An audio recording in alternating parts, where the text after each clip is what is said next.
Bonjour ou bonsoir, tout dépend à quelle heure vous regardez cette vidéo de votre chroniqueur habituel de l'ODJ Média et de la web radio R212. Non, chers amis, je ne suis pas obsédé par notre voisin algérien, mais l'actualité fait la loi de l'information. C'est factuel et je ne suis pas responsable des breaking news. Alors de quoi il s'agit? Eh bien d'un même ambassadeur, de 3 ambassades et de 3 échecs. Saïd Moussi, l'ambassadeur algérien, quitte Lisbonne après un nouveau soutien au plan marocain pour le Sahara.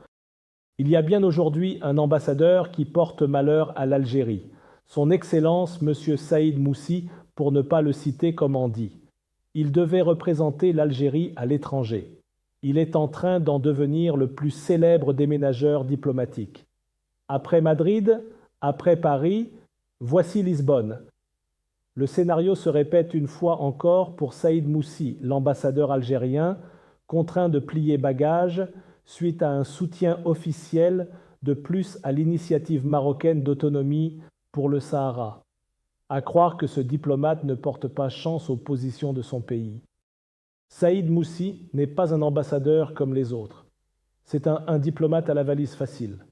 C'est presque devenu un running gag diplomatique. Où qu'il aille, le pays hôte finit par exprimer son appui à la solution marocaine pour le Sahara. Ce fut d'abord l'Espagne, puis la France et désormais le Portugal.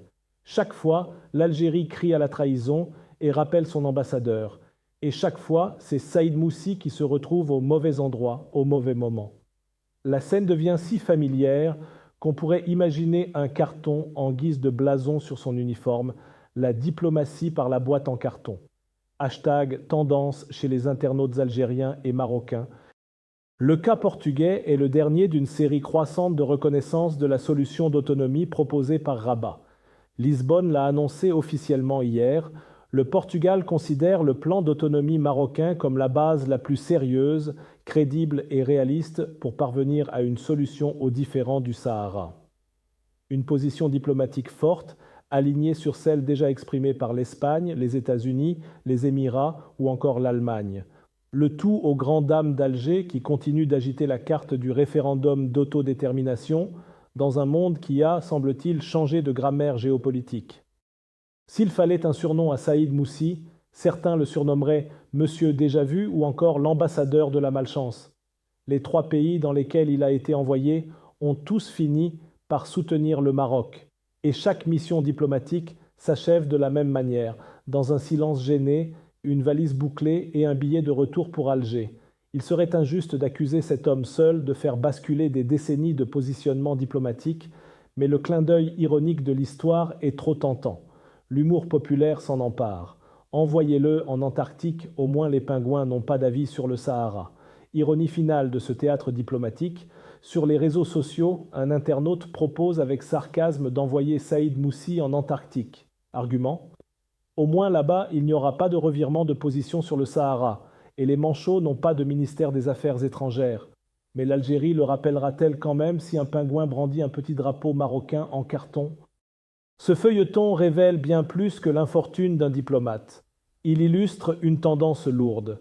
Le soutien au plan d'autonomie marocain s'internationalise. Les partenaires se multiplient et le consensus se construit autour d'un réalisme politique auquel l'Algérie semble encore vouloir résister. Tout le monde le constate. Les amis du Maroc se multiplient. Alors que l'Algérie s'obstine dans un isolationnisme stratégique, le Maroc capitalise sur une diplomatie active, proactive, soutenue par des alliances solides dans le monde arabe, en Afrique et en Europe. Si l'on devait résumer pour terminer cette chronique, cette tragicomédie diplomatique en une maxime, à chaque mission de Saïd Moussi, un drapeau marocain flotte de plus en plus haut. Coïncidence? Malchance? Ou simple effet domino d'une dynamique géopolitique irréversible? Une chose est sûre, le Sahara reste marocain et Saïd Moussi reste en transit. C'était Adnan Ben Chakroun, chroniqueur à l'ODJ Média, mais aussi sur la web radio R212. Portez-vous bien et à très bientôt si vous le voulez encore supporter mes réflexions sans filtre et modération, je l'avoue parfois,